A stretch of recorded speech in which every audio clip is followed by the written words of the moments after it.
कूनो राष्ट्रीय उद्यान की तस्वीरें आप देखिए। प्रधानमंत्री नरेंद्र मोदी के हाथ में कैमरा और इन दृश्यों को खुद वो कैप्चर करना चाहते हैं। किसी और कैमरा पर्सन से उन्होंने तस्वीरें नहीं खिंचाई, बल्कि देखिए छोड़ दिया गया है इस चीते को, आप तस्वीरों में देख सकते हैं। और उसके बाद प्रधानमंत्री नरेंद्र मोदी उसकी तस्वीरें खींचते हुए, पूरा देश इन तस्वीरों को अब देखेगा। ये एक्सक्लूसिव तस्वीरें हैं, ये सीधी तस्वीरें आप देख रहे हैं कूनो नेशनल पार्क से। थोड़ा देरी से सामने आई, 10:45 का वक्त था, लेकिन 11:30 बजे आखिरकार वो दृश्य, वो तस्वीरें, वो ऐतिहासिक क्षण आपके सामने है।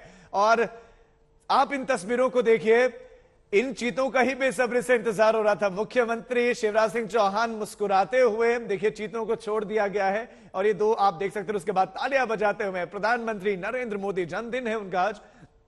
और ये वो तस्वीर है कूनो नेशनल पार्क के भीतर की, आप तस्वीरें देख रहे हैं। केंद्रीय मंत्री भी इसमें है, प्रधानमंत्री तो है ही, साथ ही साथ क्या प्रदेश के कैबिनेट के मिनिस्टर्स हैं, मुख्यमंत्री शिवराज सिंह चौहान खुद हैं।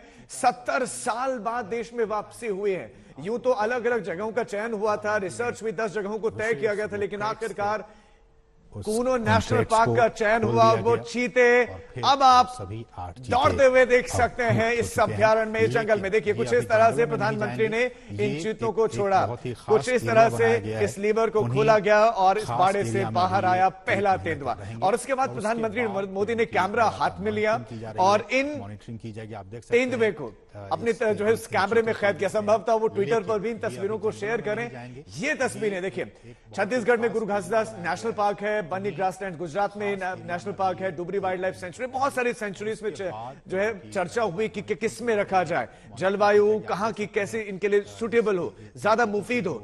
तो सबसे मुफीद पाया गया कूनो नेशनल पार्क को। और अब ये तेंदुए यहीं पर कुछ समय बिताने वाले हैं, जो है वो आइसोलेटेड एक तरीके से रहने वाले हैं, थोड़ा सा अलग रहेंगे।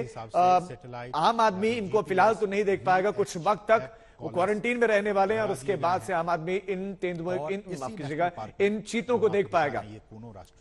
क्योंकि 70 साल से ज्यादा का वक्त हो गया है और चीता बोलने की जो आदत है वो सिर्फ ऐसे ही शब्दों में एक दूसरे को, जब किसी की तारीफ करनी हो या किसी की फुर्ती की या तेजी की तारीफ करनी हो तो शेर या फिर चीता कहा जाता है, बस वहीं तक सीमित है। तो आप इन तस्वीरों को देखिए, ये चीता है और अब भारत में चीते हैं। आप इन तस्वीरों को देख लीजिए, अब भारत में चीते हैं और एक लंबा इंतजार आखिरकार समाप्त हो गया है। लंबे इंतजार के बाद इस लायक वातावरण में, यानी कि कूनो नेशनल पार्क में, इनको छोड़ दिया गया है। आइसोलेशन में रखा जाएगा और